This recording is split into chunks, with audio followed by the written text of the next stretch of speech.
Sokrates adalah salah seorang filsuf berpengaruh di dunia. Filsuf dari Yunani ini menjadi figur penting dalam filosofis Barat.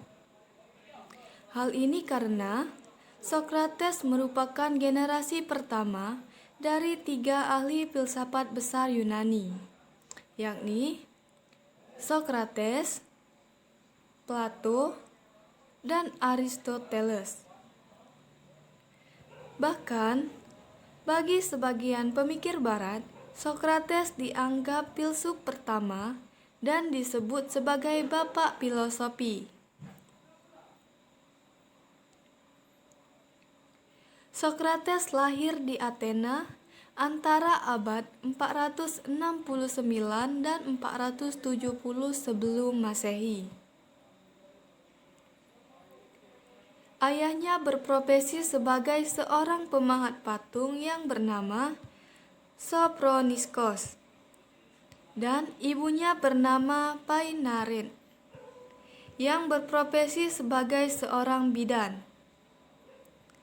Dari sinilah nantinya Sokrates menamakan metodenya berfilsafat dengan metode kebidanan.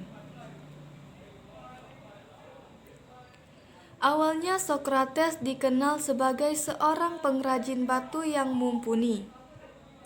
Selain itu, Sokrates juga pernah menjadi seorang prajurit dan berpartisipasi dalam perang di Pontidae, Amphipolis, dan Delium. Namanya semakin dikenal luas oleh masyarakat dunia berkat penyelidikannya, yakni metode Elenkos, yang banyak diterapkan untuk menguji konsep moral pokok.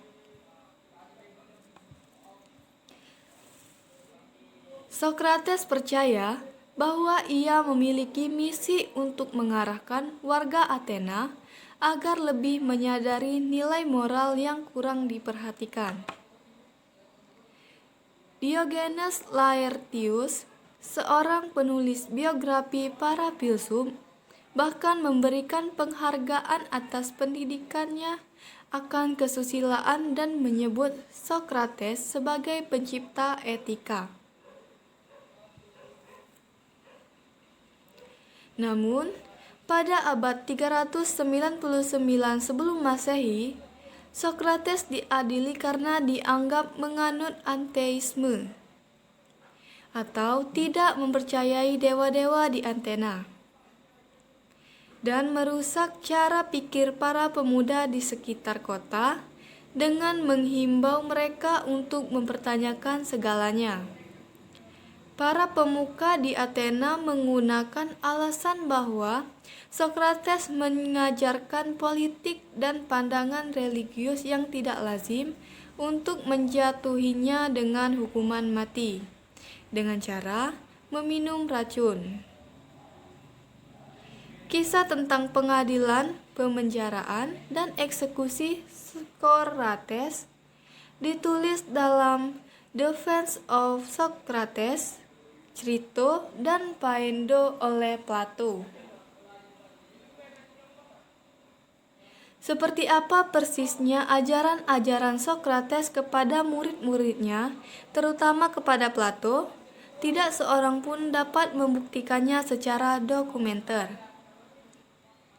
Ajaran yang kita ketahui mengenai Sokrates sekarang didapat melalui catatan-catatan yang dimiliki Plato sebagai murid Sokrates. Di samping itu, hal yang juga tidak kalah monumental dari Sokrates di dalam sejarah filsafat Yunani adalah ketaatannya kepada hukum yang berlaku, yakni bahwa ia memilih untuk menjalani hukuman mati dengan meminum racun daripada melarikan diri sebagai pertanggungjawabannya atas tindakannya yang dipersalahkan oleh pemerintahan Athena.